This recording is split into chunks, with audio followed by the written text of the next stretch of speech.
The story of Robert de Villa. You know who that is? No, you don't, because I do.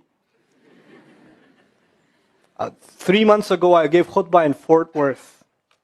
I haven't been to that masjid in 4 or 5 years, and they invited me for some reason, and I went. And I gave khutbah there. My khutbah was about dua. An Egyptian fellow comes up to me, a young man came up to me afterwards, he goes, Allah fulfilled my dua today. And I said, what's your dua? He said, my dua was that Nouman Ali Khan should meet Robert de Villa. I was like, are you Robert de Villa? He goes, nope, I am not Robert de Villa. Robert de Villa is my friend. But I think Allah is fulfilling my dua. I was like, fire away, I want to know. Robert de Villa is a young man who lives in a town 40 minutes past Fort Worth. He was a farmer, young guy. And he was hit with some sort of genetic disorder that kicked in later on in his life, and he became paralyzed from the neck down. And he lives in a nursing home.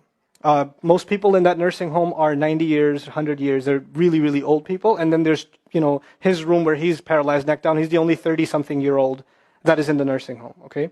And he's been in that nursing home for the last 10 years. His family got a computer for him that's voice activated, so he can give voice commands, put a headphone on and Google stuff and search stuff so he can surf the web and find information. In his room, and by the way, staunch Christian family, the minister comes and prays for him every week and things like that. And his best friend was in the bed next to him. One of his best friends. He became best friends because he met him at the nursing home. This person was also paralyzed and he needed a new liver. Okay? A liver transplant. He was waiting for a liver transplant. And they used to talk about, God and things like that all the time. They were good friends. Finally, his best friend got a call that there's a donor available for the liver. So he's so excited. He goes, Robert, I'm going to miss you, but I'm going. I've got a donor. So they take his friend and they go into the operation, and his friend died at the operating table.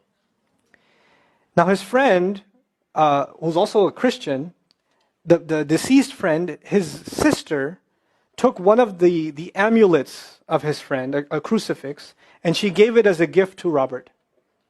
This is a reminder of your old buddy. So he hung it on the side of his hospital bed. Robert de Villa lives a pretty decent life in there. The nurses take care of him. He's a happy guy. And one day he goes to sleep and he sees a man in his dream.